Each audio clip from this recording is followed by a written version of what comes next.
2003 Chevy Trailblazer LTZ. Been having some issues with it since I bought it in 2017, and I believe it's the PCM, which is right here. I've taken it back to the dealer and asked them if they would reprogram it for me. The guy laughed at me, said you don't have to reprogram it. The reason why is because the fan clutch is ticking. And everything I read about it, it says you have to reprogram the PCM. But he laughed at me and said, no, you don't have to do that. You just replace the fan clutch, which I did. It's still ticking. I'll let you hear it.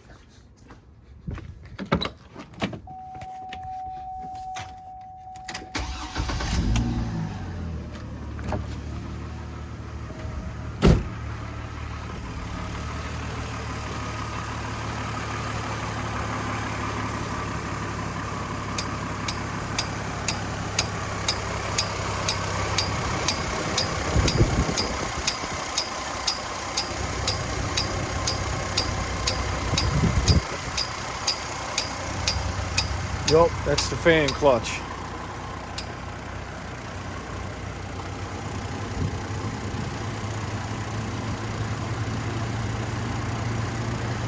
So I found a place online that actually sells you a rebuilt PCM program to your car for $89. So we're going to try it out. I mean, $89, that's pretty cheap. But here it is. Just received it today. I was going to just try to throw it in there and not video, but turns out it's a circus to reprogram it. So why not do a video? I'll do the video. We'll see how this goes. Another problem I seem to be having is, see the idle, how low it is? It's at 600 RPM. I'm not sure the spec on this, where it's supposed to be, but I mean, I'm just trying to put two and two together. The documentation on the ticking fan clutch says that I guess the PCM is looking for a certain idle speed so it can match the fan speed. And when it can't do that, that's when you get the ticking. The ticking is the fan clutch itself trying to engage, but it can't because it's not at the right speed. So I'm hoping this fixes the problem. So we're going to try it. This is going to be a long video because of the programming. It's not really programming, it's relearning the passkey 2 system, meaning the anti-theft system. And it appears you got to wait 10 minutes for one step, you got to wait another 10 minutes. But that's the beauty of YouTube. You could skip through and see if I'm successful with this or not. So let's see what happens. All right, first things first, let's remove these wire harnesses.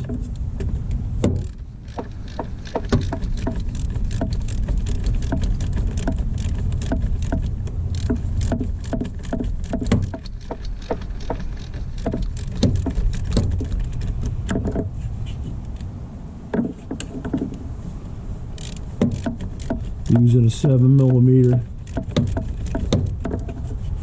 Come on, buddy. There you go.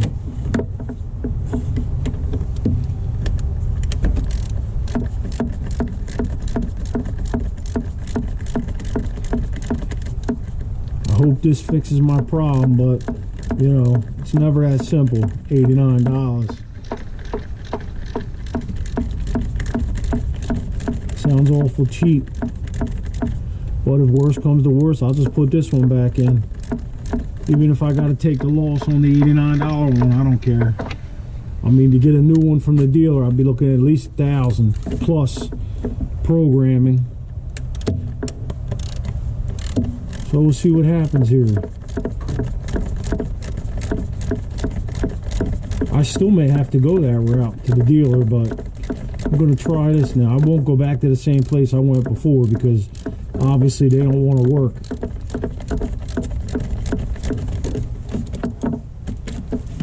There you go. Now I got some 10mm.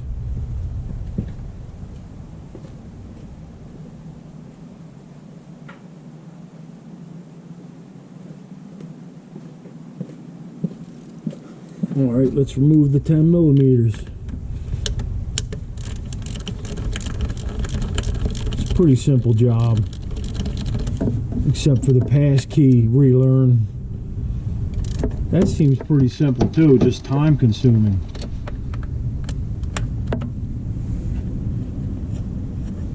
Turn a 10-minute job into a half hour for some reason. Plus it tells you you should hook a battery charger up while you're doing it, so I'm probably going to do that, because you're not going to be starting the vehicle for a half hour, but you're going to be turning it on and off, you know, accessory and such.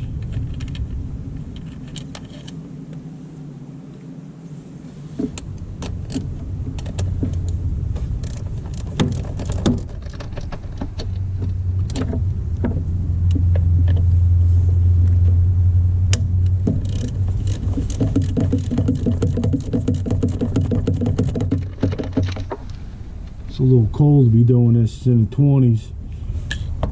Hands are numb. Thankfully I got this bad boy. It works. The kid bought it. The kid must have been online looking for stuff, and he found it. He bought it, gave it to me, showed it to me, you know, told me I could have it. So far I'm happy with it. Until the battery dies, then you're in trouble.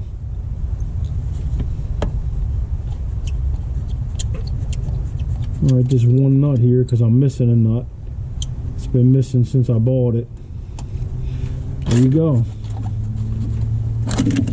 There's the old one. Out of here.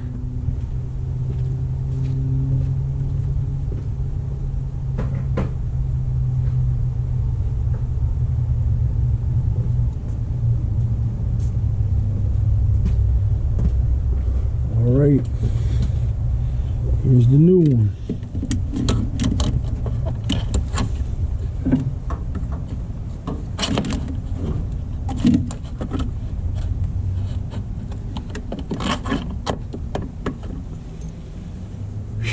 Tighten this up, put these wire harnesses on, and we'll get the programming, relearning, whatever they want to call it.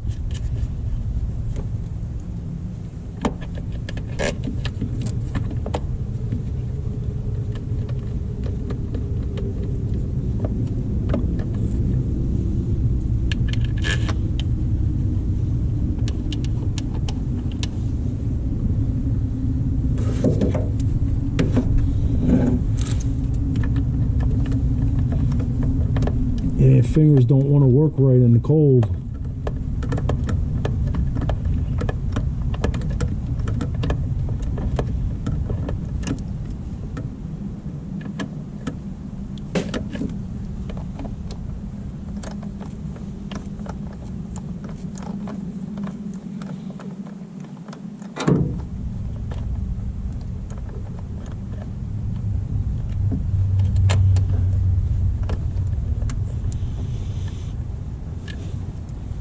Alright, we'll tighten these up, put the plugs back in.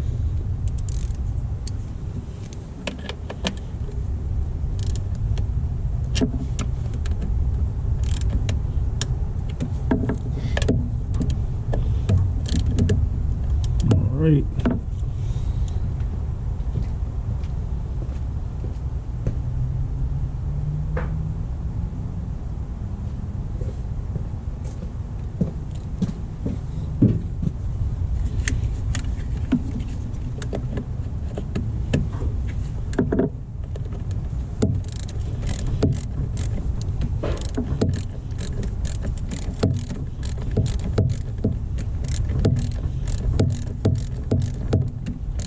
Well, if this isn't the problem, the only other thing I can think of is I got a bad wire somewhere in one of these harnesses.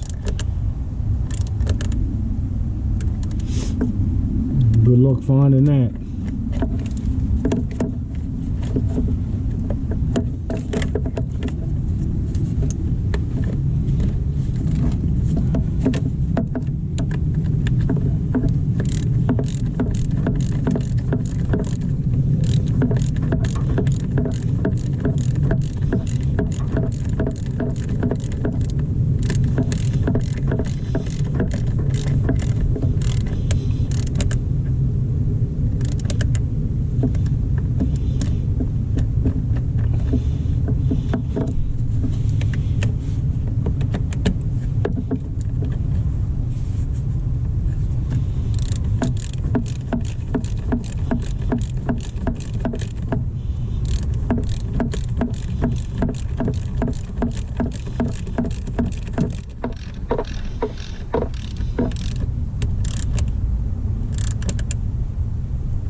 there. Alright.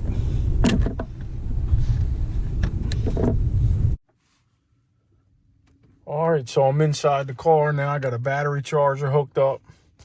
Now it says the first step. We got to turn the key on to the normal on position without starting it. The security light should come on. Then we got to wait 10 minutes to let the light go out by itself. So let's try. Here's the key. So I'm going to turn it on without starting it. I'm going to shut the AC off. So there's no security light, but there's service engine soon and a change oil light. There's no security light, buddy. Change oil light went off. Wait 10 minutes. The light should go off. Well, there's no light.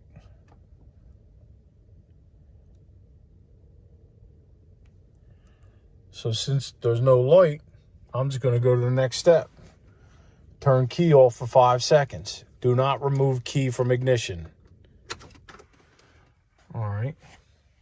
1, 2, 3, 4, 5. All right, we turn the key back on. Don't start it. I see the security light there, but it's not staying on like it's supposed to.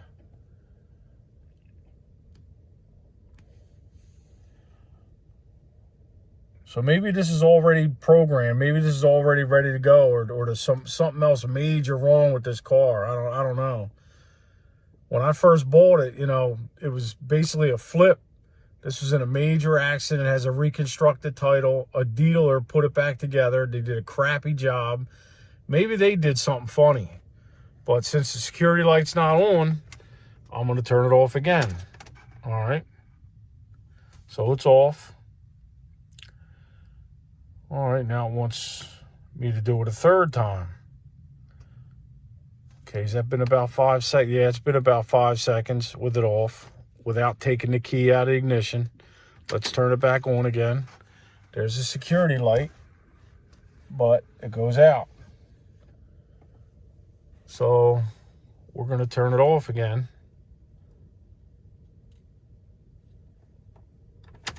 All right, 1, 2, 3, 4, 5. Now it says turn key to the crank position. The vehicle should start at this point if the above steps were done correctly. All right, let's try it.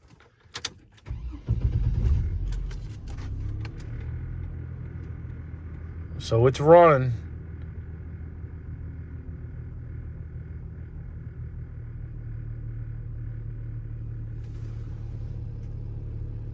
So maybe only in certain circumstances do you have to do this. So everything's out. Let's look at the idle now. The idle looks a little bit higher. Little tiny bit. But let's wait and see. I don't hear the fan clutch ticking.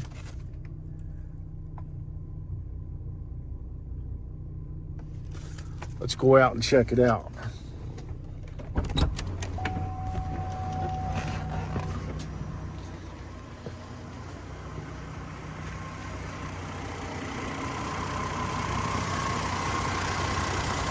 What we got? We got ticking.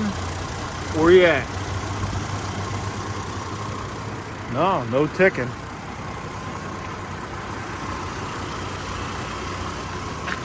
I guess I could turn the battery charger off.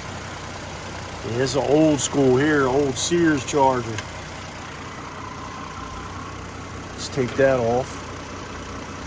There's no ticking fan clutch.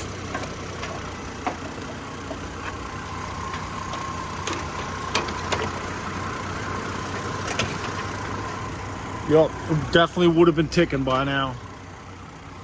Apparently that was my problem. That's where I got it from. Highway 71 Auto Parts. Wow, will you look at that? There's no ticking. $89. The first time since I had this, no ticking. That's crazy. So yeah, I've been sitting here with it idling, warming my hands up a little bit, and look at this. So now instead of 600 RPM, it's at like 625, 650, something like that. That little bit made a difference. It's crazy. It's not ticking anymore. And another thing, if I hit the throttle, it's instant. It used to stutter before, and I think that's because it wasn't idling properly. So I gotta say, it was definitely worth the $89. So I'm gonna put some documentation at the end of this. I mean, if I put anything on YouTube, I'm not sponsored by anybody. You know what I mean? I just want you to know that. So if I show you something, I'm showing you because I think it works. You know what I mean? So you could try it for yourself. But for $89, I mean, you go to the dealer, you expect them to try to help you with the prices they charge. But when they laugh at you and tell you don't know what you're talking about, and they just push you off like you're nothing, I mean, you got to keep it moving. You know, the prices that they want for them to do I mean, I needed this switch here. Look at this switch. See this here, the switch panel? I needed this because it went on me. The windows stopped working, the door lock stopped working. So I called the dealer. They wanted $300 for this switch. It's more like switches, but it's one unit that pops off. They wanted $300-something for it. Then he told me it's going to be another $300 to program it. I said, dude, what are you talking about, program it? He says, oh, yeah, we got to program the switch. I'm like, you don't have to program any switches. Don't lie to me, you know what I mean? He's like, oh, everything in the car goes through this switch. And yeah, it probably does. They probably got some stupid little circuit in here that'll shut other functions off unless you take it to them to program it for $300 when they're not really doing anything, you know? It seems like a scam to me. And, you know, that's all going to come back to people who do stuff like that. You know, these big dealers, it's all going to come back to you, buddy. I know you're big, you're too big, you think you're too big to fail. You can't live life like this, ripping people off like this. It's a stupid little switch. I went on eBay, they had it for $40. I bought it, I plugged it in, it was fine. I didn't have to get nothing programmed, nothing. So they're trying to say you got to get a program to the car, just like this. You just saw the documentation with me. It says you got to do the anti-theft relearn. No, I didn't have to do nothing. I plugged it in, and boom, it's working. So in some cases, you may have to do this. I'm sure they put this in the box for a reason, but I mean, $89, it was worth it. So if you got this problem, this ticking fan clutch in a Trailblazer, I'm sure it's other GM vehicles and other vehicles too, because I'm sure other vehicles have this type of fan clutch. The electro-viscous, I think it's called, where it's both. It's electronic and from the engine. You know what I mean? I don't know why they would come up with some stupid deal like that, except to have you have to program things and spend more money. And you're never done, it seems like, with these cars. You're never done.